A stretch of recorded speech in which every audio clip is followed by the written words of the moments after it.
Aleluia, aleluia, aleluia. Glória a Deus, queridos. Louvado seja o nome do nosso Senhor, aleluia.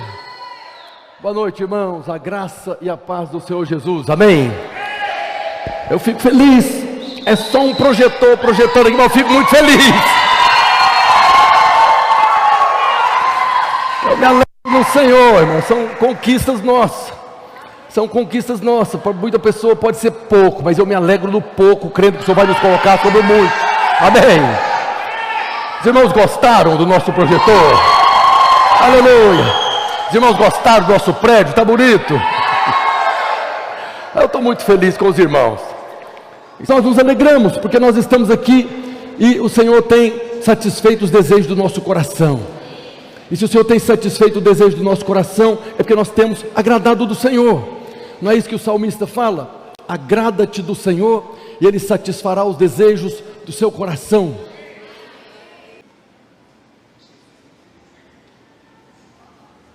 Que tem por título 3 elementos que alteram o sobrenatural. Nós vemos o apóstolo Paulo falando na primeira carta aos Coríntios, capítulo 13, verso 13. Ele faz uma declaração aqui, depois que ele fala ali dos dons do Espírito Santo, depois que ele fala a respeito do amor, se não tiver amor, nada daquilo aproveitará. Ele faz uma declaração encerrando essa parte desse capítulo. Ele diz: agora pois permanecem a fé, a esperança e o amor. Estes 3, porém o maior deles é o amor. Essa é uma declaração do apóstolo Paulo. Não é mais para aqueles que não nasceram de novo, não é para as pessoas do mundo. Essa é uma declaração para aqueles que nasceram de novo, aqueles que estão vivendo uma nova vida, a vida de novas criaturas. A partir do momento que nós somos acrescentados ao corpo de Cristo, agora Deus nos dá esses 3 elementos aqui: a fé, a esperança e o amor, para que nós possamos viver a nossa vida de vitória, para que nós possamos viver no nível sobrenatural. A primeira coisa que ele fala aqui é que nós devemos permanecer. E quando ele fala que nós devemos permanecer em fé, em esperança, em amor, significa que nós podemos perder. Significa que se nós não cuidarmos da nossa vida espiritual, da nossa nova vida em Cristo, nós podemos perder. E muitos de nós já teve essa experiência. E todos nós conhecemos aí centenas, talvez milhares de irmãos que um dia viveram a vida da igreja, que um dia desfrutaram do amor de Deus, que um dia provaram dos poderes da era vindoura, mas por algum motivo eles perderam essa percepção. Semana passada nós falamos a respeito do amor de Deus, nós ministramos a respeito do sangue de Jesus, o poder do sangue derramado, e nós falamos das 5 vezes, dos 5 momentos que o sangue de Jesus foi derramado, e nós vemos que tudo que nós temos da parte de Deus é porque Ele nos amou de tal maneira. Em cada momento que o sangue foi derramado, estava tratando de uma área de maldição na nossa vida. O sangue foi derramado como que suor ali no jardim do Getsêmani.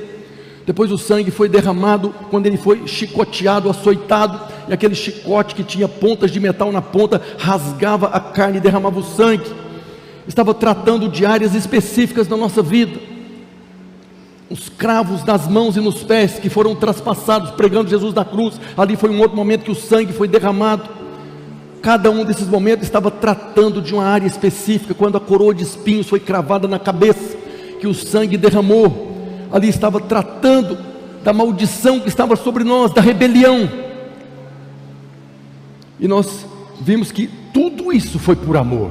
Mas agora o apóstolo Paulo fala que deve permanecer no nosso coração a fé, a esperança e o amor.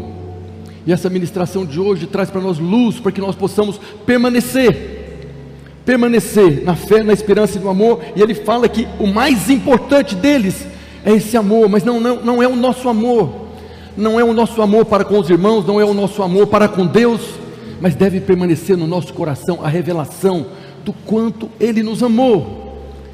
A revelação que nós falamos semana passada a respeito desse grande amor com que Ele nos amou, que a Bíblia enfatiza no Novo Testamento inteiro. Grande é o amor dEle, quão grande é o amor dEle. Ele provou o seu próprio amor para conosco pelo fato de Cristo ter morrido quando éramos pecadores. Esse é um versículo que eu repito ele quase todos os dias, porque é verdade.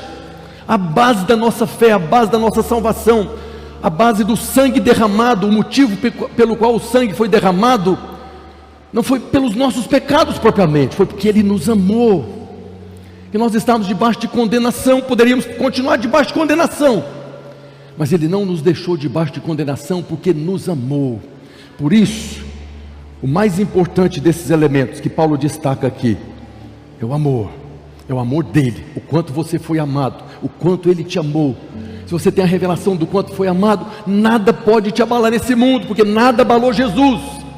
Quando o diabo tentou Jesus no deserto, se você é filho, transforma as pedras em pães. Ele estava sendo tentado agora a duvidar do que Deus havia falado momentos antes do Rio Jordão. Este é o meu filho amado, eu amo meu filho, eu tenho todo o prazer. O que sustentou Jesus em todo o tempo na sua vida aqui na terra, foi a revelação de que Ele era um filho amado. Essa é a base de tudo. De tudo que nós temos que guardar, devemos guardar o quê? O coração, porque dele procedem as fontes da vida.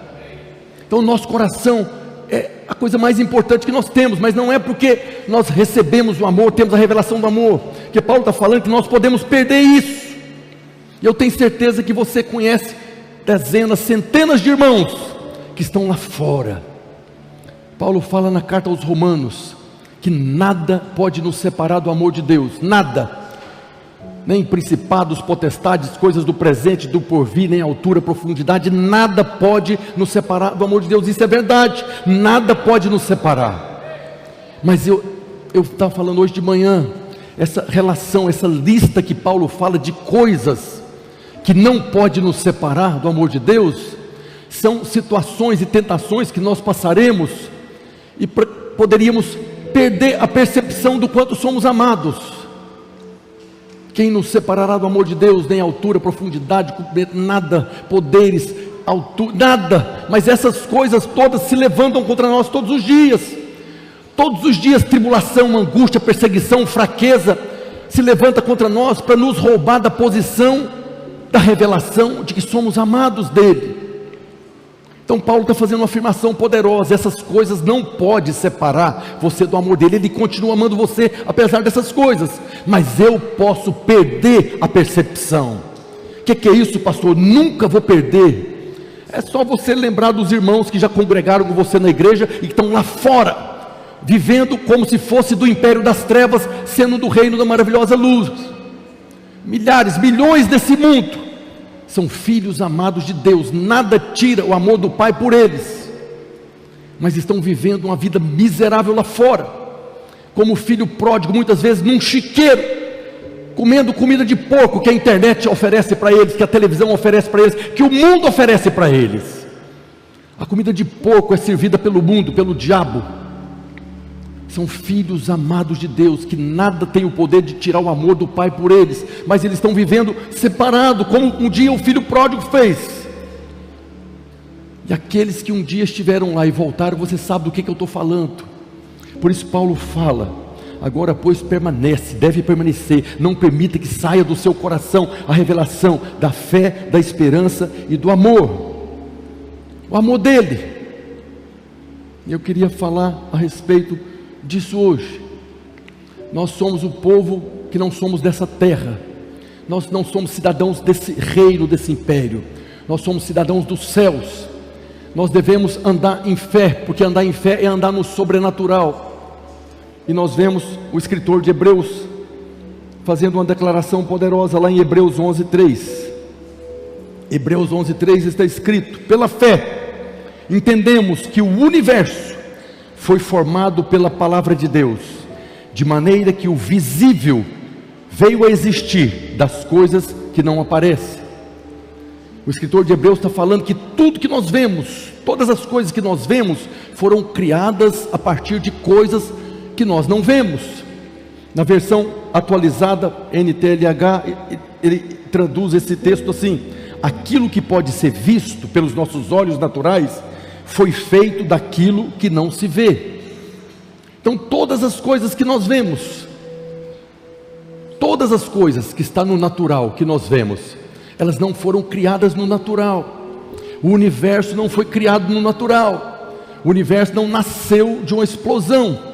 Se foi de uma explosão, foi porque Deus botou fogo no estupim, explodiu e foi criado. Mas ele foi criado das coisas que não se vê, das coisas sobrenatural. E tem uma versão de Bíblia chamada Nova Versão Transformadora, que ele traduziu dessa maneira: o que se vê originou-se daquilo que não se vê. Então a origem de todas as coisas é sobrenatural, não é natural. Nós nascemos de novo, nós nos tornamos filhos de Deus, mas não foi por causa de nada natural, foi pelo mover do Espírito Santo, foi pelo sobrenatural. Nós nascemos de novo do Espírito Santo, nós fomos criados em Cristo Jesus, da mesma maneira que Jesus foi concebido no ventre de Maria, da mesma maneira que o Verbo se fez carne, nós fomos gerados também pelo poder do Espírito Santo. O Espírito Santo colocou o ente no ventre. Nós não nascemos da carne, nem do sangue, nem da vontade do homem, mas de Deus. Está escrito ali no primeiro capítulo do Evangelho de João. Então todas as coisas que nós vemos tiveram a sua origem naquilo que nós não vemos, no sobrenatural. Todas as coisas que nós vemos é o mundo natural, é o céu, a lua, o sol, os planetas, tudo isso que é natural, nasceram daquilo que nós não vemos, nasceu do sobrenatural. A origem de todas as coisas naturais, de tudo que nós vemos, aconteceu no mundo sobrenatural que nós não vemos com os olhos naturais, podemos ver com os olhos da fé. Isso nos mostra que o sobrenatural governa o natural. Tem um livro do pastor Paul Yang-Chu, que morreu o ano passado, chamado Quarta Dimensão. Quem já leu esse livro? Esse livro, A Quarta Dimensão, ele fala exatamente disso. Existem dimensões, existe o mundo natural, existe o mundo espiritual, e tudo que é natural é governado pelo espiritual. E nós somos esse povo que não somos natural, nós não somos desse reino, nós somos de um outro reino, nós somos celestiais, não somos dessa terra. A partir do momento que você nasceu de novo, você se tornou peregrino nessa terra. Você é um cidadão espiritual, nascido do Espírito. E Paulo fala, se nós nascemos do Espírito, devemos viver também no Espírito. Nós oramos no Espírito, louvamos no Espírito, trabalhamos no Espírito, porque nós somos seres espirituais. E aquele que é espiritual deve andar no sobrenatural. Andar no sobrenatural é andar por fé. E nós vemos Paulo falando aquilo que está escrito desde lá de Abacuque no Velho Testamento, em Romanos 1,17: visto que a justiça de Deus se revela no Evangelho, de fé em fé, como está escrito, o justo viverá pela fé. O justo, o justificado em Cristo Jesus, deve viver pela fé. Não é mais pelo que você vê, não é mais pelo natural, não é mais pelas circunstâncias. Nós devemos viver pela fé.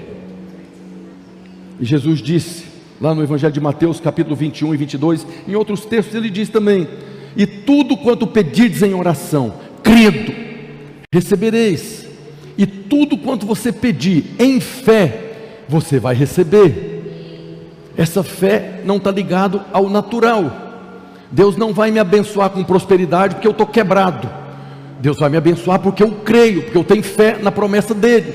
A Bíblia diz que o Senhor se compraz na prosperidade dos seus santos. O Senhor tem prazer na prosperidade dos seus santos. Deus se alegra quando você prospera. Agora, a prosperidade financeira, ela vem de trabalho. Eu tenho falado para os irmãos, eu oro muito pela prosperidade dos irmãos. Agora os irmãos precisam querer prosperar. Para que você possa prosperar financeiramente, você precisa estudar, você precisa se capacitar, você precisa trabalhar. Você pode orar o tanto que for para prosperar. Se você não quer trabalhar, não vai prosperar. Precisa trabalhar, precisa contemplar que através do seu trabalho, Deus vai te prosperar cada dia mais. E à medida que você vai ser capacitado, você vai alcançando outros níveis de prosperidade. Seja como funcionário, seja como empresário, Deus vai nos capacitando para que a cada dia mais você possa prosperar. Que o Senhor se apraz, Ele se agrada da prosperidade dos seus santos.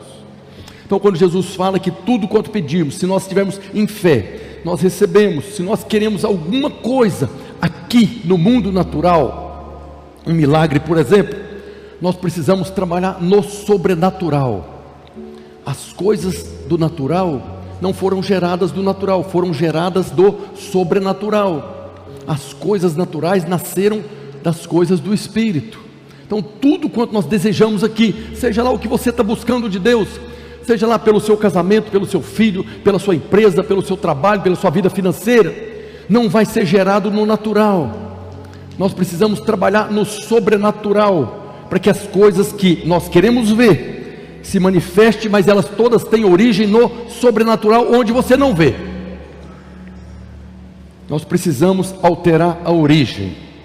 Quando nós mudamos o sobrenatural, então as coisas são manifestas aqui no natural. Nós trabalhamos no sobrenatural e nós recebemos aqui no natural, porque as coisas que nós vemos foram criadas a partir das coisas que nós vemos. Amém?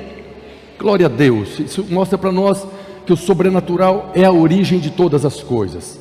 Agora, para que nós possamos alterar o sobrenatural para recebermos no natural, nós precisamos nos mover no sobrenatural.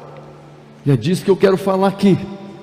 Nós vemos lá no livro do profeta Daniel, no capítulo 10, que é aquela passagem quando Daniel estava estudando as escrituras, estudando o livro do profeta Jeremias, e aí ele viu que o profeta Jeremias havia profetizado que o cativeiro da Babilônia, depois lá no Império Medo-Persa, foi determinado por Deus 70 anos. E Daniel leu ali nas escrituras, na palavra de Deus, que aquele cativeiro era 70 anos. Ele fez as contas lá, pegou a calculadora e viu, já passou os 70 anos, por que nós ainda estamos no cativeiro? E aí a Bíblia diz que ele foi orar. Se ele fosse alguém natural, opa, já passou 70 anos, glória a Deus, vamos embora, todo mundo pega a mudança, vamos voltar para Israel, acabou o tempo do cativeiro. Mas não é assim que as coisas funcionam. E Daniel, quando viu que já havia terminado o tempo do cativeiro, ele foi orar, ele foi trabalhar no sobrenatural, porque aquilo que ele queria, que estava determinado pelo próprio Deus, que era a libertação do cativeiro, voltar para a nação de Israel, já estava determinado pelo próprio Deus, mas isso só ia se visualizar, se tornar visível, a partir de onde as coisas são originadas, do sobrenatural, onde não se vê. E o profeta foi orar, e aí nós vemos que a Bíblia diz que o anjo Gabriel veio falar com ele. Isso está escrito lá em Daniel a partir do verso 12. Está escrito, então me disse, aqui Daniel falando o que o anjo falou para ele. Gabriel chegou e falou para ele: não temas, Daniel, porque desde o primeiro dia em que aplicaste o coração a compreender e a humilhar-te perante o teu Deus, foram ouvidas as tuas palavras, desde o primeiro dia, e por causa das tuas palavras é que eu vim. Mas o príncipe do reino da Pérsia me resistiu por 21 dias. Porém Miguel, um dos primeiros príncipes, veio para ajudar-me, e eu obtive vitória sobre os reis da Pérsia. Esse texto mostra para nós algo muito precioso, que desde o primeiro dia que Daniel entendeu, eu preciso orar, já não estamos mais no tempo do cativeiro, e o anjo falou para ele que desde o primeiro dia que você aplicou o coração a orar, Deus ouviu a sua oração. Quando você saiu do natural, entrou no sobrenatural, Deus ouviu e deu a ordem. Mas o anjo só chegou 21 dias depois.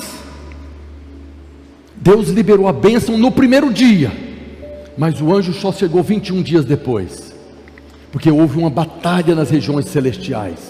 O príncipe do reino da Pérsia, são demônios que estavam ali resistindo, não vai passar.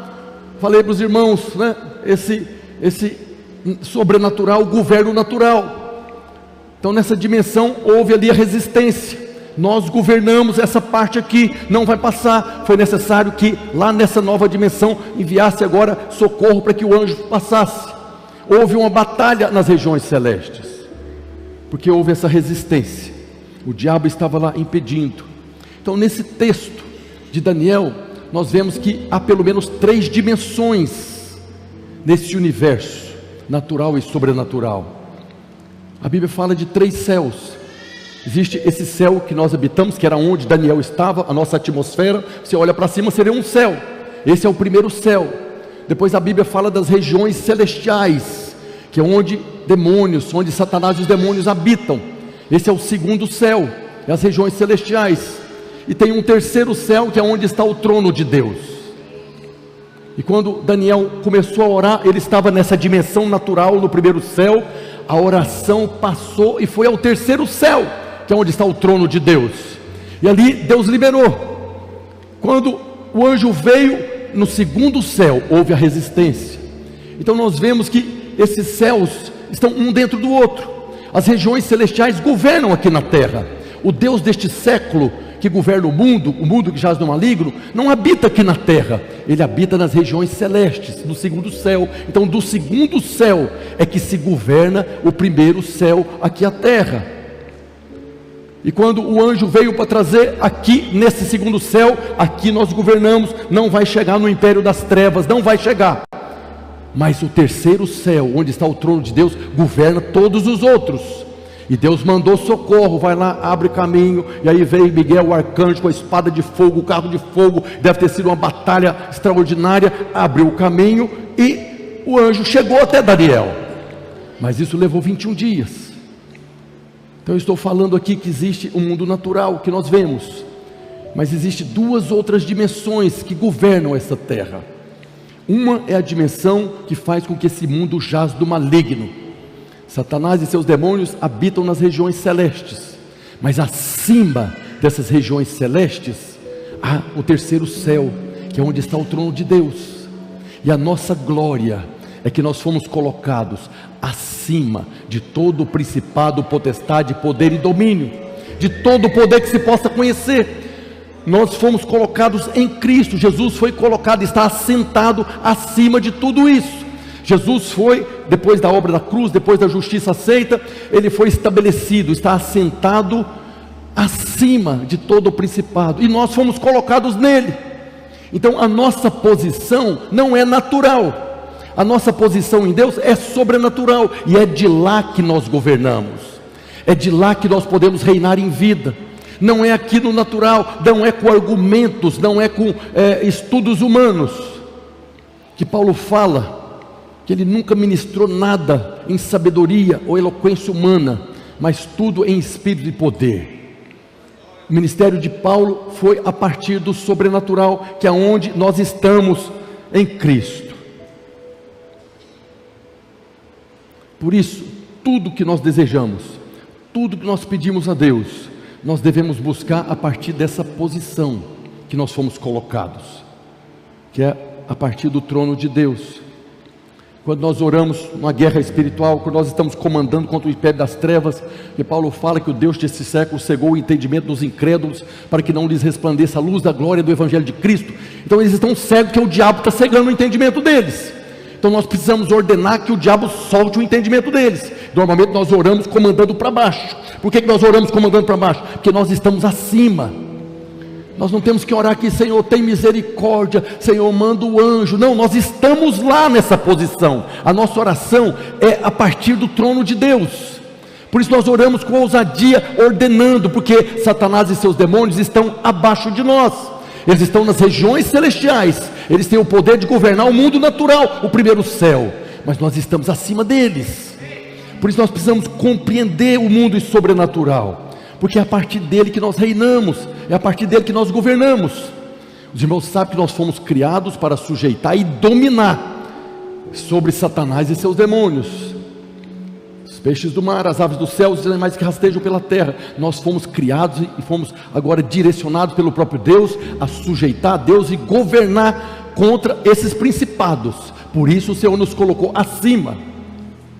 O que eu estou falando aqui hoje é uma revelação para afetar a sua vida, para mudar a sua história, porque nós governamos, podemos reinar em vida, porque nós já recebemos a abundância da graça, o dom da justiça, e fomos colocados nessa posição.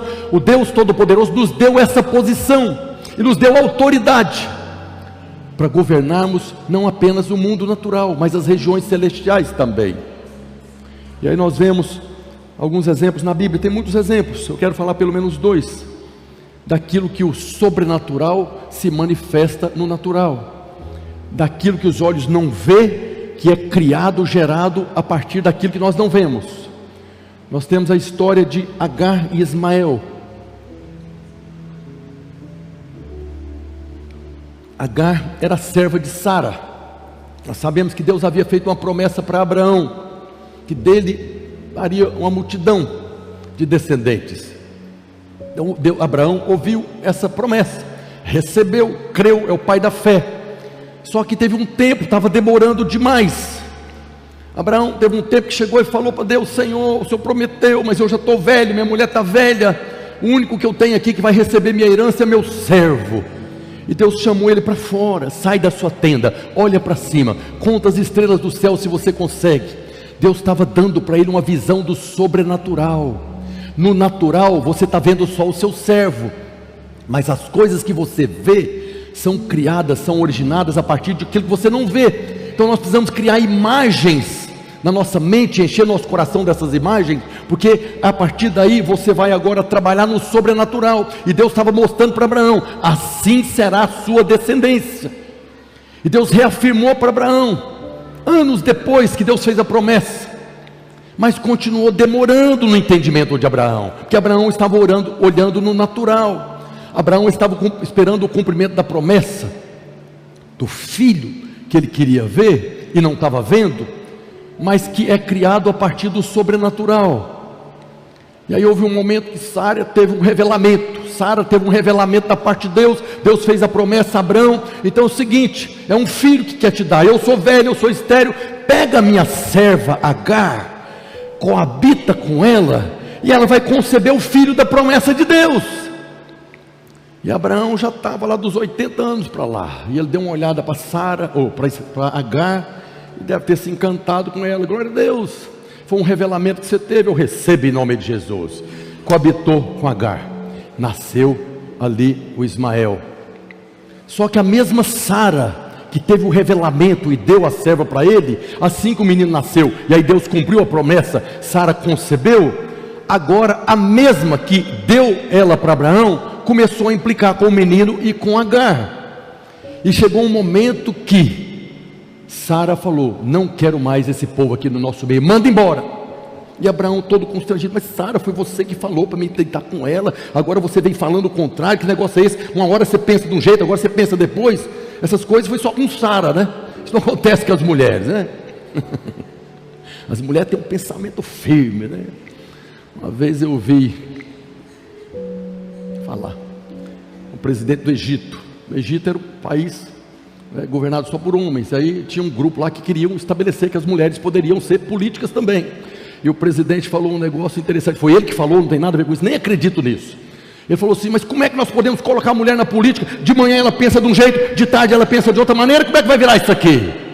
Isso foi o que o infeliz falou lá, né?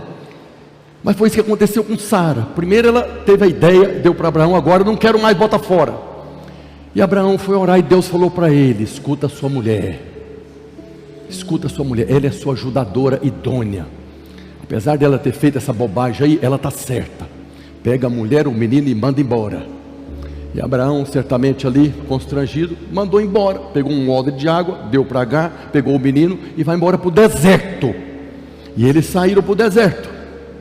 E aí a Bíblia diz que estava lá Agar e Ismael no deserto, e acabou a água. E ela deixou o menino debaixo de uma árvore e saiu para o lado, porque ela não queria ver ele morrer de sede e de fome. Mas Agar orou. Mas a Bíblia diz que Deus ouviu a oração do menino. Deus ouviu a oração do menino. Em Gênesis 21:19 está escrito que depois que Deus ouviu a oração do menino, Deus, abrindo-lhes Deus os olhos, viu ela um poço de água, e indo a ele, encheu de água o odre e deu de beber ao rapaz. Agar estava ali no deserto. Ela olhava, não tinha nada, não tinha poço. Os olhos dela estavam fechados, os olhos dela estavam no natural, mas ali tinha um poço no sobrenatural. As coisas que se vê são criadas a partir daquilo que não se vê. E aqui o texto diz que quando Deus abriu os olhos espirituais dela, quando Deus abriu os olhos dela na dimensão sobrenatural, ela viu o poço já estava lá. E ela foi lá, pegou a água, deu para o rapaz, e eles sobreviveram. Ali tinha algo que ela não estava vendo. Da mesma maneira, tem muitas coisas que os nossos olhos naturais não estão vendo. Não significa que não está lá. Significa que eu apenas não estou vendo. Eu preciso que os meus olhos sejam abertos para o sobrenatural. Por isso Paulo orava, iluminados os olhos do vosso coração, para compreender. Nós precisamos ter os olhos do nosso coração, do sobrenatural. Nosso coração é o Espírito. Os nossos olhos espirituais precisam se abrir para que nós possamos ver o poço, para que nós possamos ver a prosperidade, para que nós possamos ver a cura, para que nós possamos ver a restauração do nosso casamento, para que nós possamos ver a multiplicação da nossa célula, para que nós possamos ver a salvação da nossa família. Os olhos do coração precisam ser abertos para que você possa ver, não o que não existe, já existe, mas eu não estou vendo. Paulo não orava por muita coisa. Paulo orava que os seus olhos sejam abertos, porque nós temos as promessas de Deus. Nós falamos domingo passado, pelas pisaduras do Senhor fomos curados. Então nós não vamos ser, nós já fomos. Mas por que eu tenho essa dor? Por que eu estou doente? Por que o médico deu o diagnóstico? Tem um fato, eu estou doente, eu não nego o fato, mas tem uma verdade superior. Os meus olhos veem é a doença, mas há uma cura que já foi estabelecida 2000 anos atrás. Eu preciso que os olhos do meu coração sejam abertos para que eu possa entrar na dimensão sobrenatural e gerar agora no natural. Não vem do natural, vem do espiritual, do sobrenatural. Eu creio que uma das maiores necessidades que nós, o povo de Deus, temos hoje é de termos os nossos olhos abertos para o sobrenatural, para nós vermos aquilo que os olhos naturais não estão vendo.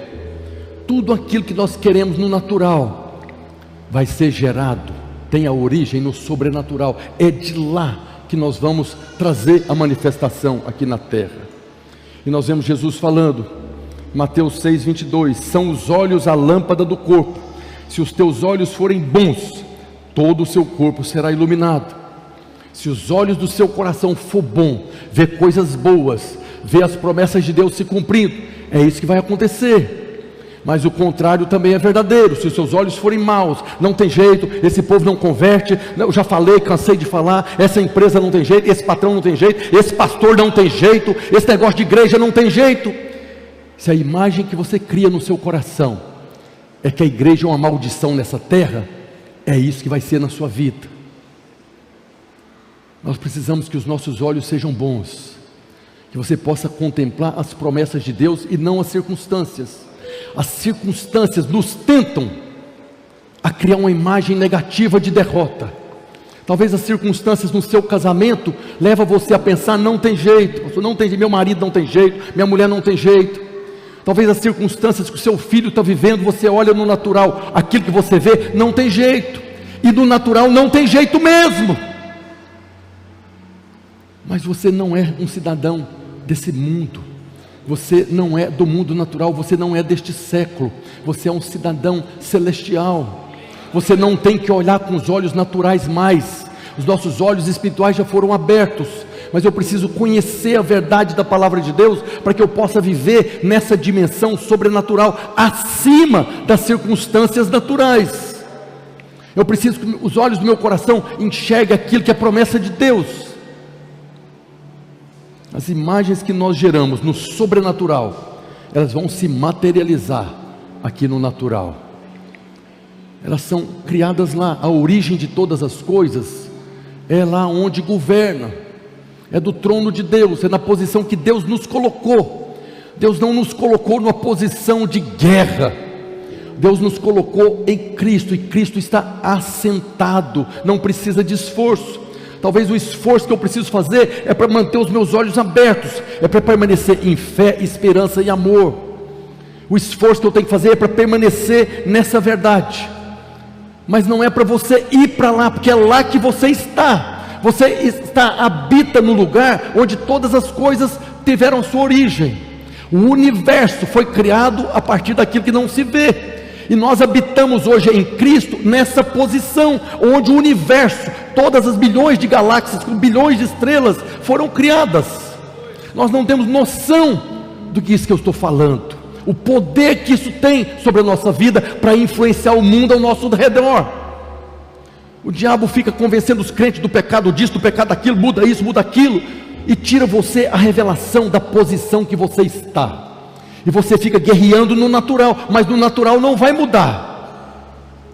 Precisamos caminhar no sobrenatural. Tem um outro exemplo que a Bíblia nos traz, que é o exemplo de Eliseu e o seu moço Geazi. A Bíblia nos conta que, ali no segundo livro de Reis, que Eliseu tinha uma palavra de conhecimento. O rei da Síria estava reunido ali nos seus escritórios escondidos lá, tramando e criando estratégias para atacar e destruir Israel.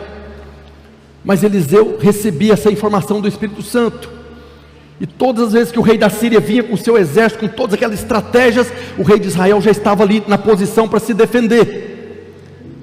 Isso acontecia porque Eliseu era um homem de Deus, que andava no sobrenatural. Então o Espírito Santo, que participava da reunião do rei da Síria, que ouvia tudo que eles estavam tramando, falava para Eliseu, e Eliseu contava para o rei de Israel. O rei de Israel anulava todas as estratégias do rei da Síria. E isso repetiu muitas vezes. Chegou um momento que a Bíblia diz que o rei da Síria falou: não tem jeito, tem um traidor no nosso meio aqui, é impossível. Nós tenta por um lado, está o rei lá, nós tenta do outro, está o rei lá. Todo lugar que nós tentamos entrar, eles estão lá defendendo. Tem um traidor no nosso meio. Mas aí um dos seus servos pega e fala para ele, está escrito lá em 2 Reis, capítulo 6, verso 12. Quando o rei fez essa afirmação que tinha um traidor, diz o texto: respondeu um dos seus servos: ninguém, ó rei meu senhor, mas é o profeta Eliseu, esse miserável que está em Israel. Faz saber ao rei de Israel as palavras que falas na tua câmara de dormir.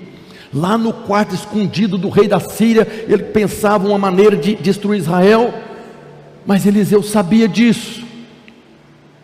A defesa do povo de Deus, a salvação do povo de Deus, vinha porque Eliseu não estava no natural, estava no sobrenatural. E aí quando falou isso a respeito de Eliseu, o rei, agora então nós precisamos acabar com esse Eliseu. Como é que nós podemos conquistar essa nação? Se a gente não acabar com ele, não tem jeito mais. E aí o rei da Síria determinou, está escrito lá, 2 Reis 6, a partir do verso 14. Então enviou o rei para lá cavalos, carros fortes, tropas, chegaram de noite, cercaram a cidade. Eliseu foi dormir com o seu moço, e aí de noite o rei da Síria chegou agora e cercou a cidade onde estava Eliseu, para matar Eliseu. O texto diz: tendo se levantado muito cedo o moço do homem de Deus, Geazi, e saiu para fora, eis que tropas, cavalos e carros haviam cercado a cidade. Então o seu moço lhe disse: ai meu senhor Eliseu, olha aqui, que faremos? Ele respondeu: não temas, porque mais são os que estão conosco do que os que estão com eles.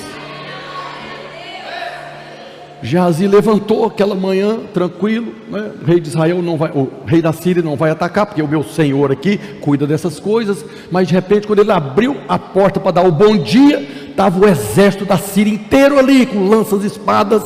E aí ele desesperou, porque ele olhou no natural, e chegou desesperado para Eliseu, falando: como é que nós vamos fazer? Estamos perdidos. E Eliseu, na posição que ele estava, acima de todo o principado, potestade, poder e domínio, falou: calma Geazi, muito mais são os que são por nós do que os que estão com ele. E aí Eliseu orou Eliseu e disse: Senhor, peço-te que lhe abra os olhos para que veja. O Senhor abriu os olhos do moço, e ele viu que o monte estava cheio de cavalos e carros de fogo ao redor de Eliseu. Eliseu já sabia disso, Eliseu já vivia no sobrenatural, Eliseu já andava por fé, Eliseu não andava pelo que via. Eliseu sabia que o rei da Síria estava ali com todo o seu exército, mas o moço infeliz não sabia. E qualquer um de nós que andamos no natural, vamos desesperar, e desesperamos muitas vezes. Desesperamos pela esposa, pelo marido, pelo filho, pela provisão financeira, pela doença, desesperamos por muito. Por quê? Porque nós estamos olhando o natural. Eliseu orou, Paulo orava, nós oramos para que o Senhor abra os olhos, assim como Deus abriu os olhos de Agar, e ela viu agora um poço onde não tinha poço. Os olhos de Geazi foi aberto, e ele viu um exército de anjos, onde antes ele só viu o exército do inimigo. Precisamos ter os nossos olhos abertos, porque o sobrenatural governa o natural. E a partir desse momento, Eliseu se levantou, uma palavra, ficou todo mundo cego, e aí acabou a batalha. O nosso futuro não é determinado pelo que vemos. Seu futuro, sua família, sua condição financeira, seu ministério, sua célula, não é determinado pelo que você vê. Talvez o que você está vendo é o inimigo destruindo. Talvez no seu casamento você está vendo o seu casamento sendo destruído. É o rei da Síria, é o príncipe do reino da Pérsia. Mas acima deles há uma posição de onde nós governamos. O seu futuro é determinado pelas coisas do sobrenatural. O futuro não é determinado pelas circunstâncias naturais, mas por aquilo que nós conseguimos ver no sobrenatural. Porque as coisas que se vê são geradas daquilo que não se vê. Diga glória a Deus. Então Paulo fala, o escritor de Hebreus fala de 3 elementos.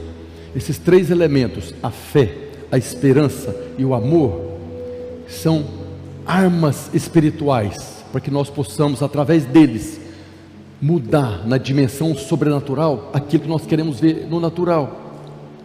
Nós podemos alterar circunstâncias ao nosso derredor, se permanecermos em fé, esperança e amor, que é o que está escrito em 1 Coríntios. Agora, pois, permanece a fé, a esperança e o amor, estes 3, porém, maior destes é o amor.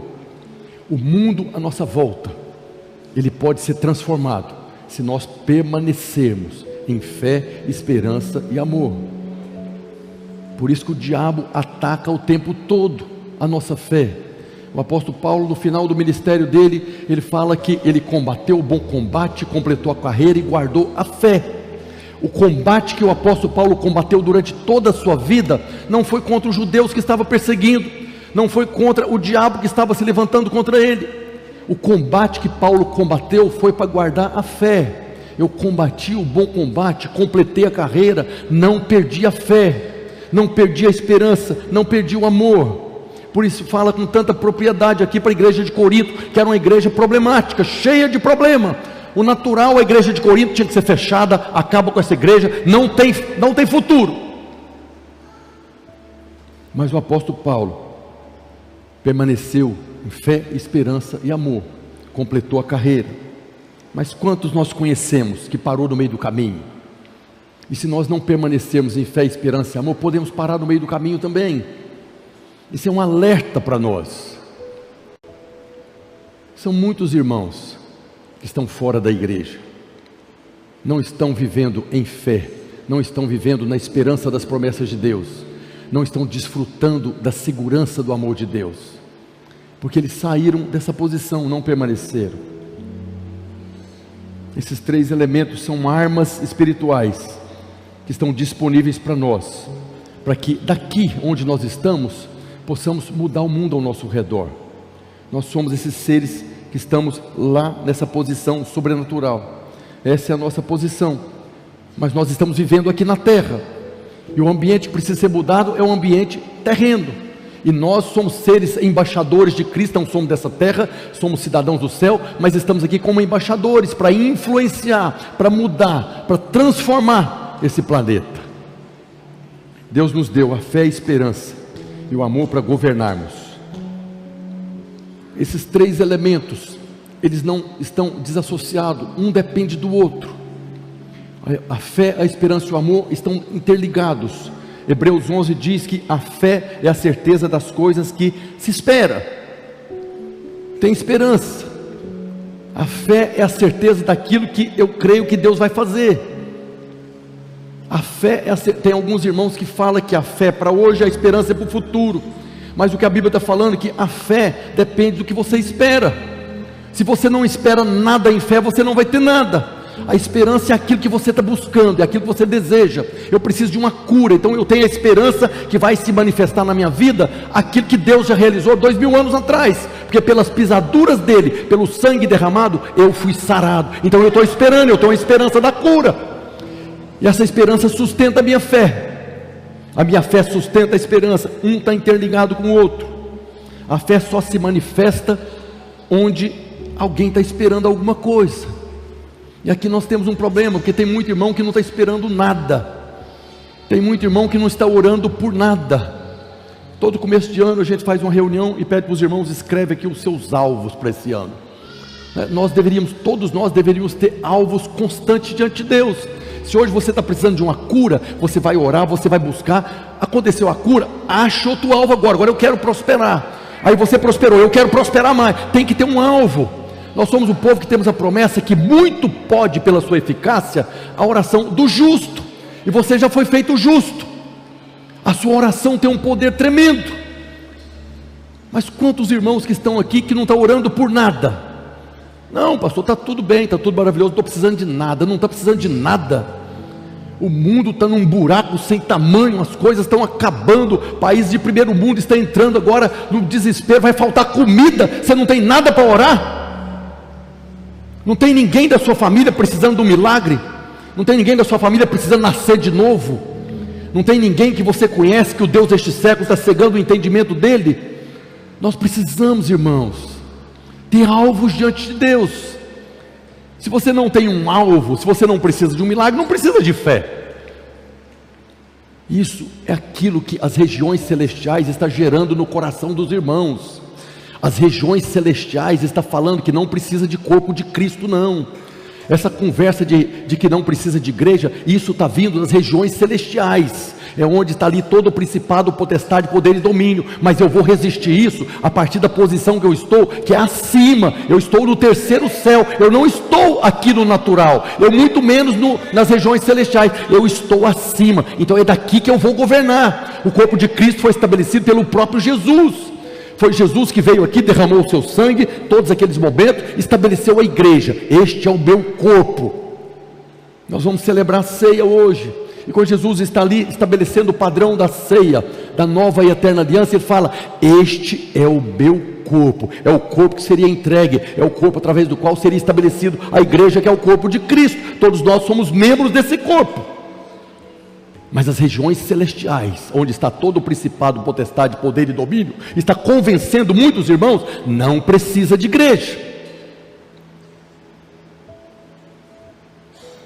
A fé é a certeza das coisas que se espera. Se você está esperando alguma coisa, você permanece em fé. Se você não está esperando nada, não precisa de fé. Gálatas 5,6 diz que a fé atua pelo amor. A fé está interligada à esperança, mas a fé também está interligada ao amor. Portanto, a fé depende do amor. Nós vemos Romanos 5,5 diz que a esperança não confunde, porque o amor de Deus é derramado em nosso coração pelo Espírito que nos foi dado. A esperança não confunde, porque o amor é derramado. A fé atua em amor, a esperança precisa do amor, a esperança depende do amor, a fé depende do amor, a esperança depende da fé. Mas Paulo coloca que primeiro é a fé, esperança e amor, porque a fé é que dá o start para as coisas. Eu leio a Bíblia, vejo uma promessa de Deus, pelas pisaduras eu fui curado, eu estou com a enfermidade, então eu creio na palavra de Deus. A nossa fé é o firme fundamento. A minha fé não é naquilo que eu preciso, a minha fé é naquilo que Deus falou. Qualquer fé que não está embasada na palavra de Deus, na promessa de Deus, é uma fé tola. A nossa fé é toda ela fundamentada, não é uma coisa tola que veio de lugar nenhum para lugar nenhum. A nossa fé está fundamentada. Tem muitas pessoas que falam: não, eu tenho fé, mas você tem fé, qual que é a base da sua fé? Não, eu creio. Pois é, mas qual que é a base? O que te sustenta a sua fé? Não, eu só creio. Não, eu creio que pelas pisaduras do Senhor eu fui curado, está escrito, Deus falou. Deus falou através de Jeremias que o cativeiro era 70 anos, passou 70 anos, esse cativeiro tem que acabar. Não foi que Daniel, não, vai chegar o dia que ele vai libertar, vai cansar da gente, que vai mandar a gente embora. Não, Daniel se pôs a orar porque Deus falou, é 70 anos e acabou. Então a fé de Daniel estava fundamentada na palavra de Deus, não era algo que ele achava, que ele pensava, tem um fundamento. Muitas pessoas do mundo nos chamam de tolos, que nós cremos aí no conto da carochinha. Nós cremos em fábulas, isso desde o tempo de Paulo, né? As pessoas acusavam da fé, mas primeiro é a fé. Olha o que Paulo fala em Romanos 4,18. Abraão, esperando contra a esperança. Olha o paradoxo aqui. Abraão olhava no natural, não tinha esperança, mas Abraão estava esperando contra a esperança. Abraão estava esperando do sobrenatural aquilo que o natural não dava para ver. Então Abraão, esperando contra a esperança, creu em fé naquilo que Deus havia falado, para vir a ser pai de muitas nações, segundo lhe fora dito: assim será a tua descendência. Abraão olhava no natural, não tinha jeito, o cara já estava velho, a mulher dele estava velha, já tinha secado o útero. Então, se ele olhasse no natural, não tem esperança. Mas ele creu, por isso ele esperava contra a esperança, porque tinha um fundamento. A fé dele, ele creu naquilo que Deus falou. Deus falou que eu vou ser pai de muitas nações, eu creio nisso. Então, o que eu estou vendo, para mim não faz a menor diferença. Ele teve que exercitar fé para poder permanecer na esperança. Depois fala que a fé atua pelo amor. Eu nem quero falar, marido tem que amar a esposa, pai tem que amar filho, filho tem que amar pai, o pastor ama as ovelhas. Mas para que eu possa amar os meus inimigos, por exemplo, eu preciso de fé. E onde é que está o fundamento da minha fé, que eu posso amar inclusive os meus inimigos? Onde é que está o fundamento da sua fé, que você deve amar os irmãos, deve amar a sua família, deve amar o pastor, deve amar a igreja? Porque o amor de Deus é derramado no nosso coração pelo Espírito Santo. Então há uma provisão de amor disponível. Não, pastor, eu posso até amar quem me ama, mas isso Jesus fala que até os gentios fazem. O nosso padrão é muito mais elevado. Nós temos um amor sendo derramado no nosso coração para amar a vida da igreja, para amar os irmãos, para amar a palavra, para amar quem você não ama. Então, se é pela fé que o amor atua, ele atua no fundamento de que Deus proveu o amor para que eu possa amar. Porque se você olha nos olhos naturais, tem muito irmão que não dá para amar, sim ou não? Tem irmãos que não dá para amar. Você olha naturalmente e fala: é impossível, esse irmão não vai mudar, já é a milésima vez que ele está mentindo, que ele está fazendo coisa errada, eu já falei, eu já tratei, não adianta, tem que descartar esse irmão, tem que mandar embora. Não dá para amar, aqui não dá. Mas quando você vai para o plano sobrenatural, ali tem um amor transbordante, que é o amor que foi revelado na cruz, e aquele amor que foi revelado na cruz, que é derramado no nosso coração. Aí você vai amar agora todas as pessoas sem definição, porque nós amamos por quê? Porque Ele nos amou primeiro. Por isso que a fé atua pelo amor, mas não é no amor seu. Não, a minha fé atua porque eu amo os irmãos. Não, a minha fé sustenta o meu amor pelos irmãos, o amor dele por mim, e porque ele me amou primeiro, então eu posso amar agora todo mundo. Tem um fundamento. Nós amamos porque ele nos amou primeiro. Nós vemos que nós não alteramos o natural a partir do campo natural. O campo natural, ele deve ser alterado a partir do campo sobrenatural.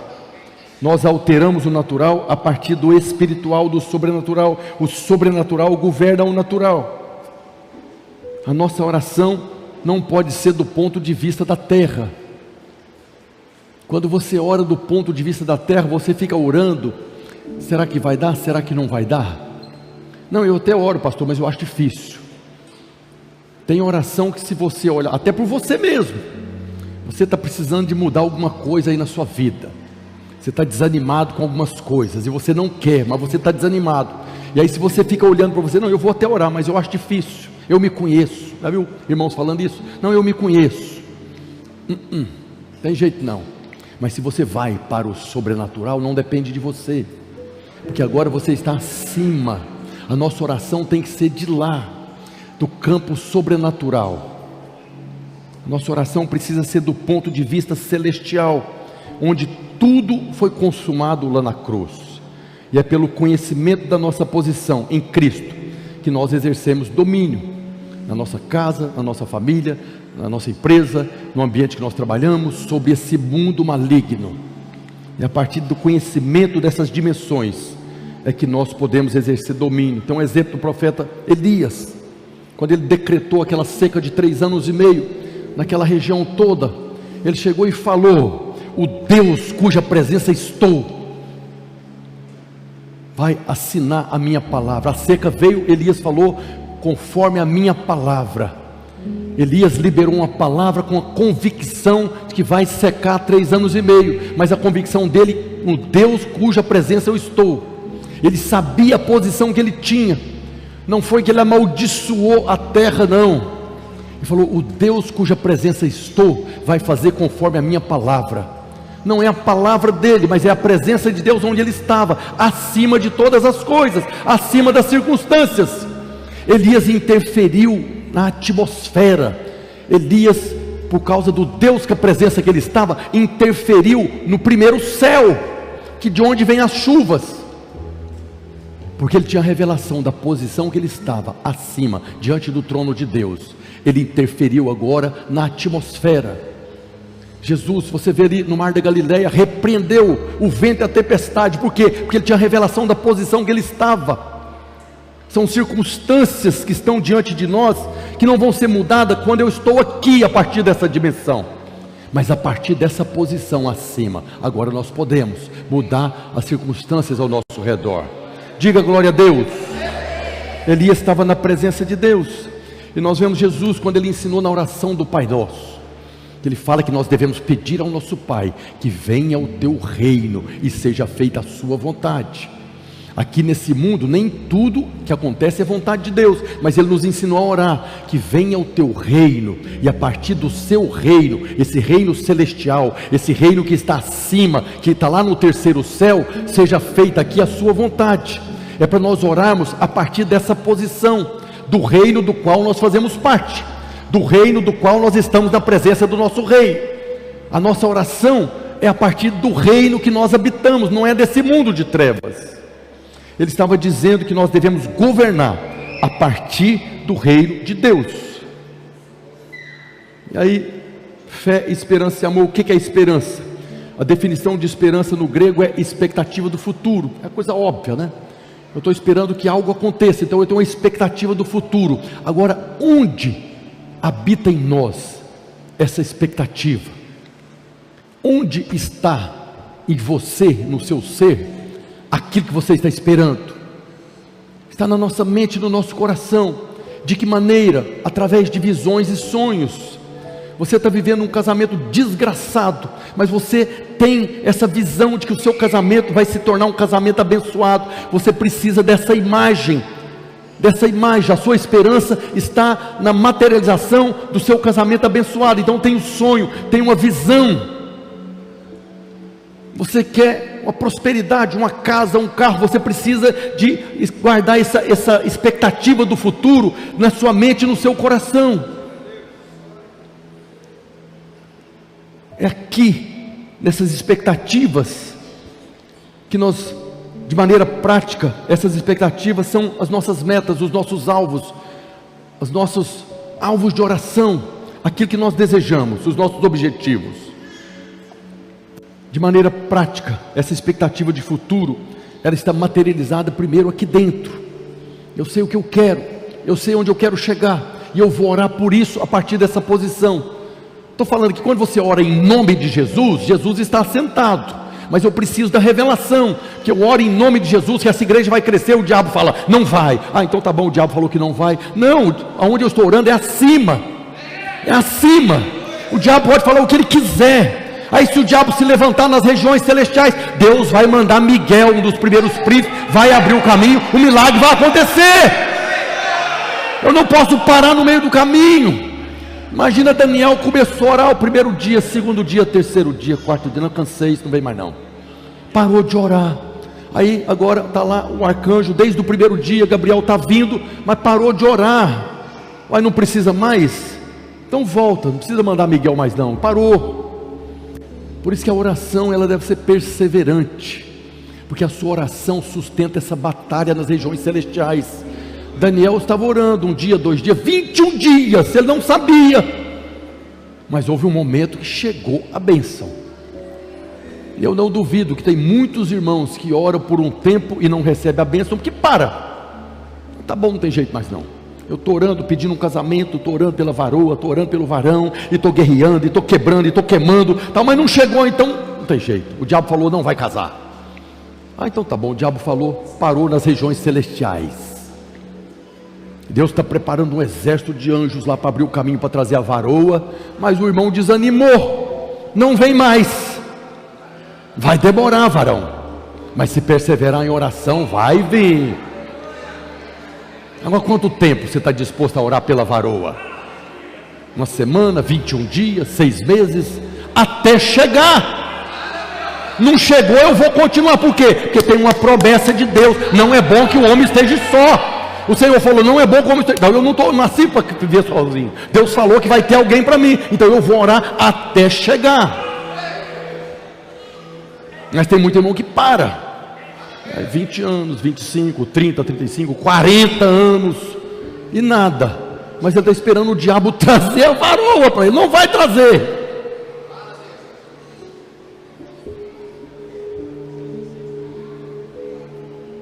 Tudo aquilo que nós desejamos, tudo aquilo que nós esperamos, está pronto nas regiões nesse sobrenatural. Agar precisava de água, já estava lá o poço, mas ela não estava vendo. Mas quando ela falou lá no trono, os olhos abriu e ela viu o poço. Tudo que você precisa, a cura, o seu casamento, o seu filho, a salvação da sua família, já está pronto nas regiões celestiais. A salvação da sua família está pronta nas regiões celestiais, não, acima das regiões celestiais. Está pronto, porque o Senhor falou, creia no Senhor Jesus, será salvo tu e tua casa. Então você tem um fundamento para a sua fé, e você pode esperar agora a salvação de toda a sua família, porque Deus determinou, está determinado, não aconteceu ainda, mas eu estou esperando agora, e eu vou esperar contra a esperança, porque cada vez que eu falo de Jesus para o meu familiar, o cara fica mais possesso ainda. Então no natural não tem esperança, mas eu vou esperar contra a esperança, porque tem um fundamento. Tá lá, já está lá a salvação dele, já está lá, porque Deus determinou, já está lá acima, diante do trono, no terceiro céu já está determinada a salvação de toda a sua família. Mas tem as regiões celestiais que está resistindo, e nós continuamos orando até que o caminho abra, e chega agora o milagre. A esperança é muito mais importante do que as pessoas possam imaginar. Em Romanos 5, Paulo faz uma declaração poderosa. Ele diz que o propósito das tribulações, tem um propósito na tribulação. Não é Deus que cria a tribulação, não é Deus que mandou pandemia, não é Deus que mandou problema financeiro, não é Deus que botou enfermidade que gera tribulação na nossa vida. Mas o apóstolo Paulo está falando que essa tribulação está consolidando a nossa esperança, o esperar de Deus. A dificuldade que nós enfrentamos está levando cada um de nós agora a perseverar nessa esperança. Isso está escrito em Romanos 5, a partir do verso 1, o apóstolo Paulo diz: justificados, pois, mediante a fé, temos paz com Deus por meio de nosso Senhor Jesus Cristo, por intermédio de quem obtivemos igualmente acesso pela fé a esta graça na qual estamos firmes. E porque nós fomos justificados pela fé, e estamos firmes nessa fé, gloriamo-nos na esperança da glória de Deus. Esse gloriamos na esperança da glória de Deus é a manifestação da glória de Deus que vai trazer o milagre. Eu já me glorio na esperança da glória de Deus, porque eu estou orando e a glória vai se manifestar e eu vou receber meu milagre. Mas ele continua, e não somente isso, não somente nos gloriamos na esperança da glória, mas também nos gloriamos nas próprias tribulações, sabendo que a tribulação produz perseverança, persistência, insistência, e a perseverança, experiência, e a experiência, esperança. Ora, a esperança não confunde, a esperança não se frustra, porque o amor de Deus é derramado em nosso coração pelo Espírito que nos foi dado. As próprias tribulações, Deus converte esse mal da tribulação que o diabo arrumou aí, para nos consolidar agora. Eu espero na promessa de Deus. Cada vez mais que o diabo se levanta, mais eu me coloco diante de Deus. Deus vai manifestar a sua glória, e essa situação vai mudar. Meu casamento está muito ruim, mas Deus vai manifestar a sua glória. Eu espero na manifestação da glória. A minha casa, a minha família vai ser transformada. O objetivo final da tribulação é a esperança que não confunde. A esperança em Deus não confunde, não se frustra. O escritor de Hebreus capítulo 10 verso 23, ele diz: guardemos firmes a confissão. Não mude a confissão, não mude a confissão por causa das circunstâncias. Guardemos firme a confissão da esperança, sem vacilar, pois quem fez a promessa é fiel. Então eu tenho uma promessa de salvação da minha família. Eu vou confessar, são salvos, são salvos, são salvos. Eu vou agora guardar firme essa confissão, porque eu espero sim o cumprimento da promessa daquele que é fiel. Eu vou ver, porque Deus falou e Deus é fiel. Daniel viu que era 70 anos. Eu vou confessar, nós já fomos libertos desse cativeiro, porque Deus falou. E foram libertos do cativeiro. Depois Romanos 4,17, falando a respeito de Abraão, como está escrito: por pai de muitas nações te constituí, perante aquele no qual creu, o Deus que vivifica os mortos e chama à existência as coisas que não existem. Abraão creu contra a esperança. E aqui está falando que ele creu no Deus que chama à existência aquilo que não existe, que faz com que eu veja aquilo que eu não estou vendo, a convicção de fatos que não se vê. Abraão creu no Deus que vivifica os mortos, que chama a existência. Então, quando eu permaneço na posição que eu estou em Cristo, comandando contra as regiões celestiais, o império das trevas, Abraão viu a manifestação da glória de Deus, porque ele estava esperando no Deus que faz, que chama a existência as coisas que não existem. O casamento abençoado não existe, Deus chama a existência do casamento abençoado. A provisão financeira está muito ruim, Deus chama a existência a provisão financeira. A paz, não tem paz na sua casa, não tem paz na sua família, não tem paz no seu trabalho, Deus chama a existência a paz que não existe. A nossa oração, a pastora ora muito dessa maneira, chamando a existência daquilo que eu não estou vendo. Tudo isso está relacionado à esperança. Depois o outro elemento é o amor. Mas quando falamos do amor, precisamos ter muito cuidado, que a Bíblia, quando fala de amor no Novo Testamento, não está falando propriamente do nosso amor, mas é do amor dele. Mas Jesus fala em Mateus 24:12. Mateus 24 é Jesus falando a respeito do tempo do fim, a respeito da consumação dos séculos. Ele diz lá num determinado momento: e por se multiplicar a iniquidade, o amor se esfriará de quase todos. Esse texto foi escrito primeiramente para os judeus, é a parte dos judeus desse tempo do fim, mas ele pode ser aplicado na nossa vida. O que Jesus está falando é que nos últimos dias, que são esses dias que nós estamos vivendo, por falta do senso do pecado, da consequência do pecado, o amor vai se esfriar de quase todos. O pecado vai se opor ao amor de tal maneira que as pessoas vão perceber, vão perder a percepção do amor de Deus. Você pega um casal abençoado, uma família abençoada, o marido ama a esposa ama o marido, crente, mas de repente das regiões celestiais começa a vir tudo isso que está sendo derramado no mundo. Não é pecado, isso não é pecado. Hoje se fala que a pedofilia nem crime é, quanto mais pecado, que o adultério não é pecado, o importante é ser feliz.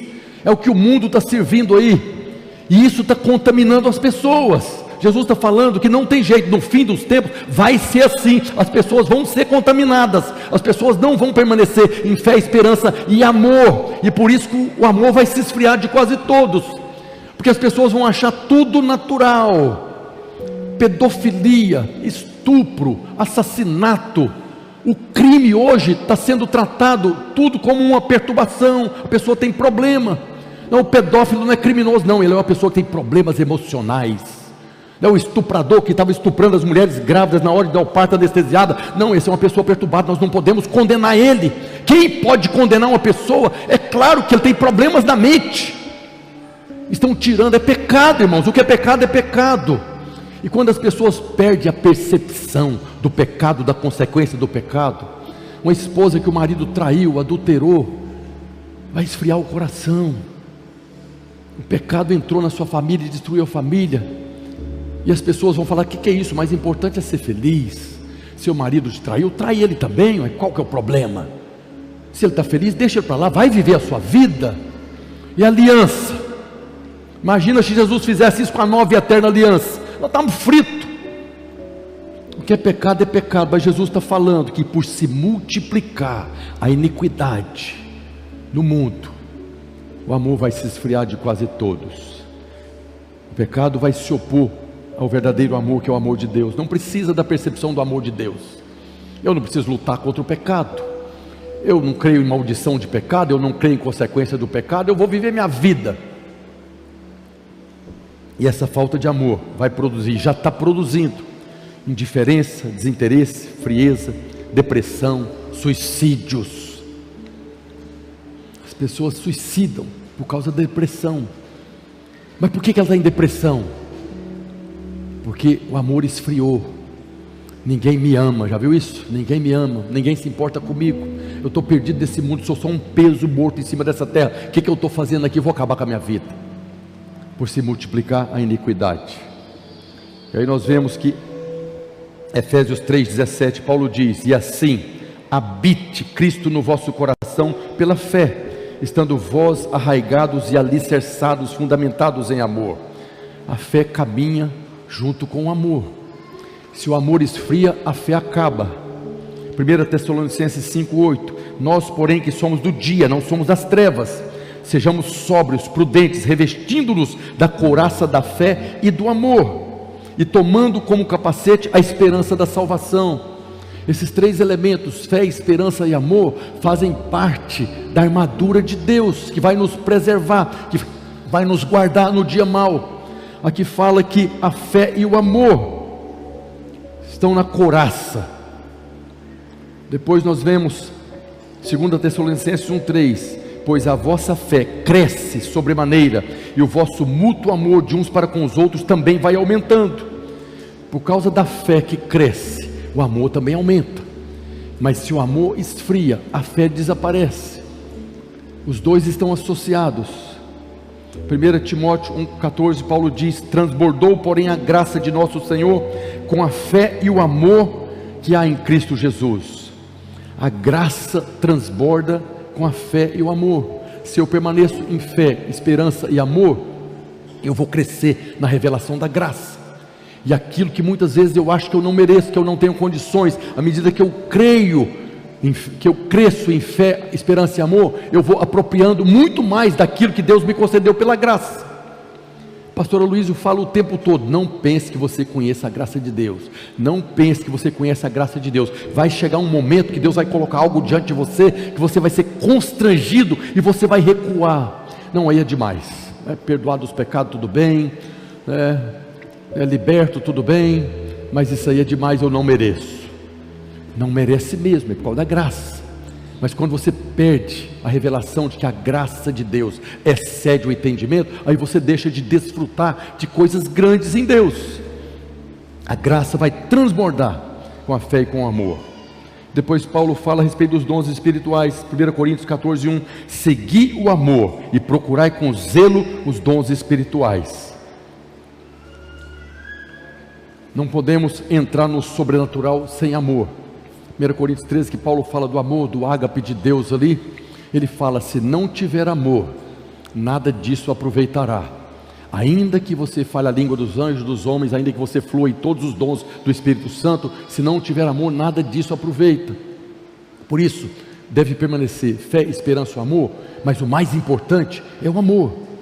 É a revelação do amor de Deus, porque aí você vai orar por alguém, não para que o seu nome seja glorificado, não para que as pessoas percebam que eu fluo do poder de Deus. Eu vou orar porque eu tenho compaixão, porque eu amo o meu irmão, está passando por uma luta, então eu vou orar por ele, Deus vai manifestar o poder. Eu vou fluir nos dons do Espírito Santo para abençoar o fim proveitoso que Paulo fala.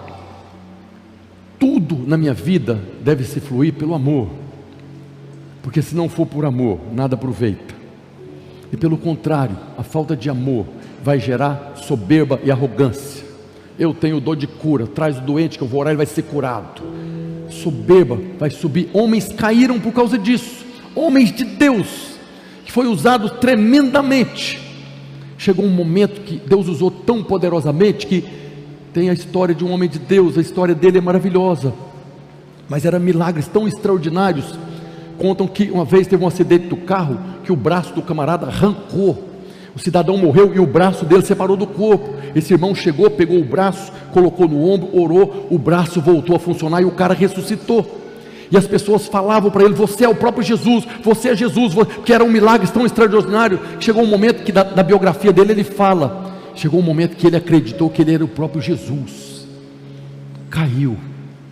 Chegou um momento que o diabo convenceu que ele era maravilhoso, que não era pelo poder do Espírito Santo. A maneira que nós temos de entrar numa dimensão profunda da palavra de Deus e de sermos usados poderosamente na demonstração do Espírito de poder é agirmos em amor.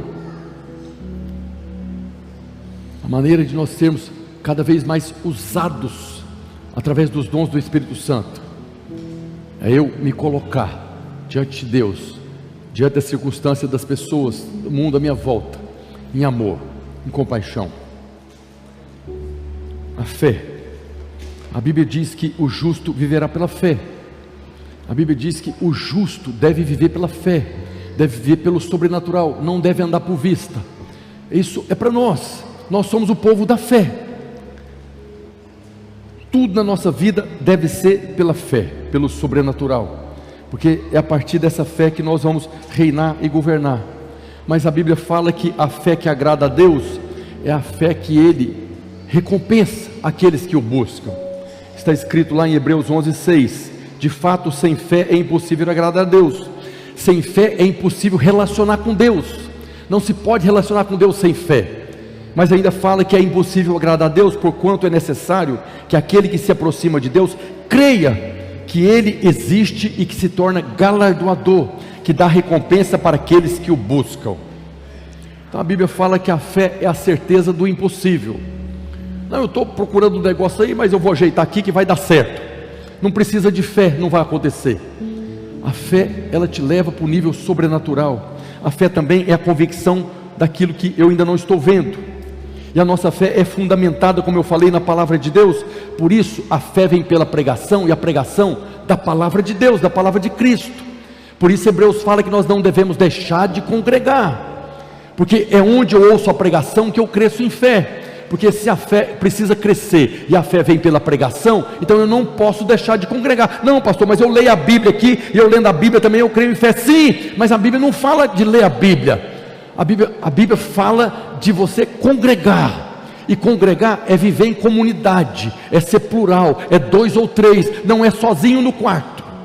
Há um momento sozinho no quarto onde eu falo com meu pai em secreto, meu pai que está em secreto responde.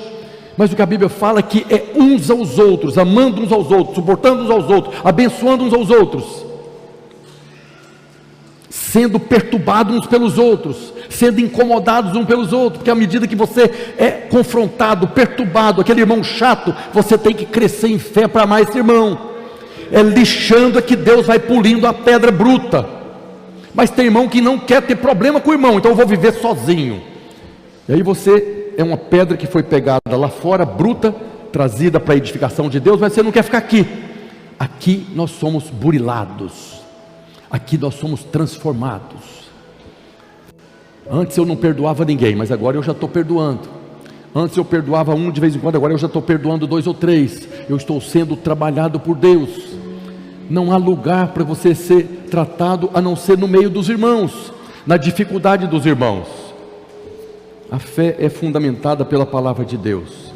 E quando Jesus ensinou sobre fé, em Marcos 11:23, ele diz: porque em verdade vos afirmo que se alguém disser a este monte, ergue-te, lança-te no mar, e não duvidar do seu coração, mas crê que se fará o que diz, assim será com ele.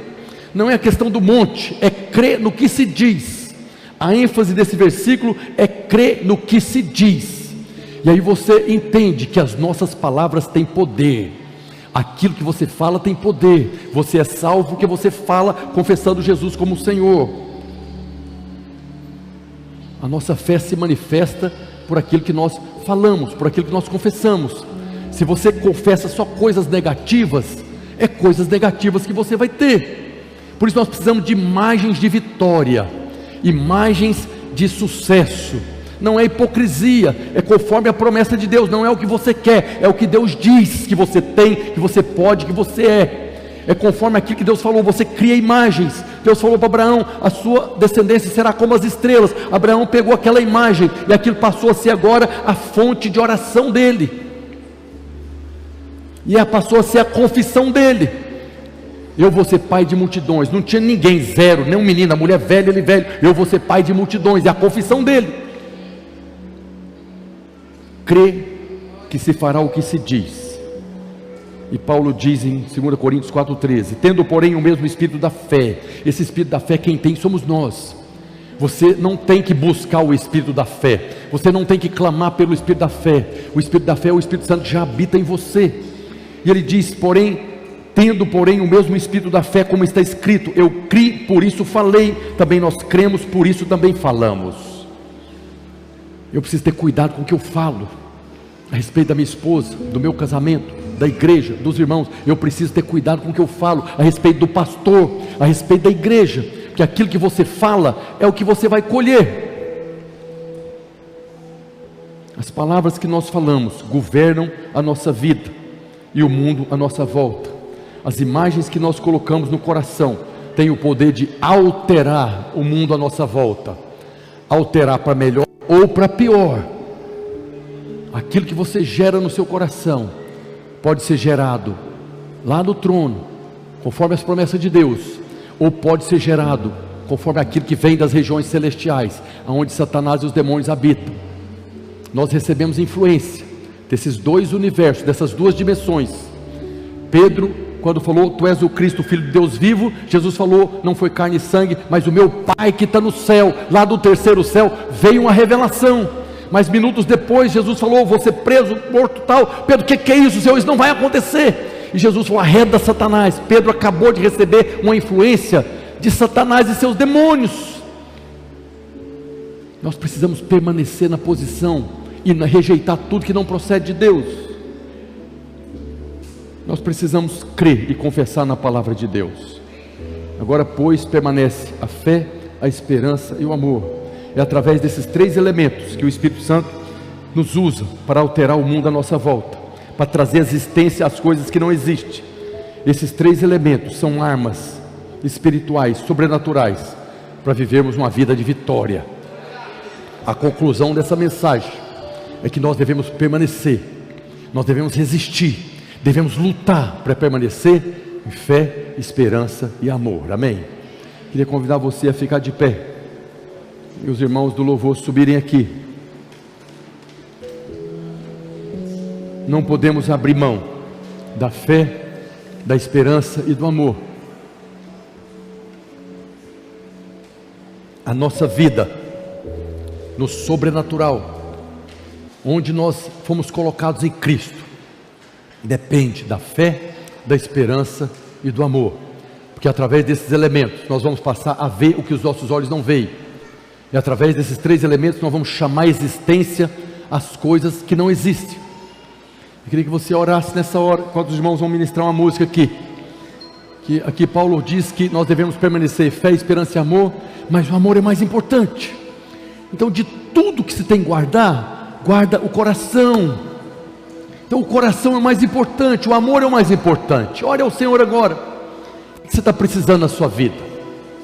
Permanecer em fé, esperança e amor. Pai, no nome de Jesus, nós te louvamos, ó Deus, e agradecemos pela tua palavra que é poderosa. A tua palavra, ó Deus, que nos ensina, que nos instrui, que nos corrige, que nos repreende, que nos educa na justiça. Nós agradecemos ao Senhor pela mensagem do Evangelho da Graça, e oramos hoje, ó Deus, para que nós possamos crescer na revelação do poder da fé, do poder da esperança, do poder do amor. Oramos, ó Deus, para que a cada dia nós como igreja cresçamos na revelação do amor do Pai, o amor que o Senhor mesmo provou lá na cruz, pelo fato de Cristo ter morrido, quando ainda éramos pecadores. Nós oramos para que o Senhor encontre em nós esse coração apaixonado, ó Deus, que recebe o amor do Senhor que é derramado, para amarmos até mesmo os nossos inimigos, e vivemos uma vida abençoada na nossa casa, na nossa família, vivendo essa vida abençoada na vida da igreja, amando uns aos outros, suportando uns aos outros em amor. Ó Deus, nós oramos para que nós possamos crescer na revelação, na sabedoria. Oramos para que tenhamos os olhos abertos, os olhos do coração iluminados, para que possamos reinar a partir da posição que o Senhor nos colocou. Que se cumpra em nós o teu querer, a tua vontade, que nós possamos sujeitar e dominar sobre o império das trevas, e possamos influenciar o mundo à nossa volta. Te agradecemos, ó Deus. Essa é a nossa oração em nome de Jesus.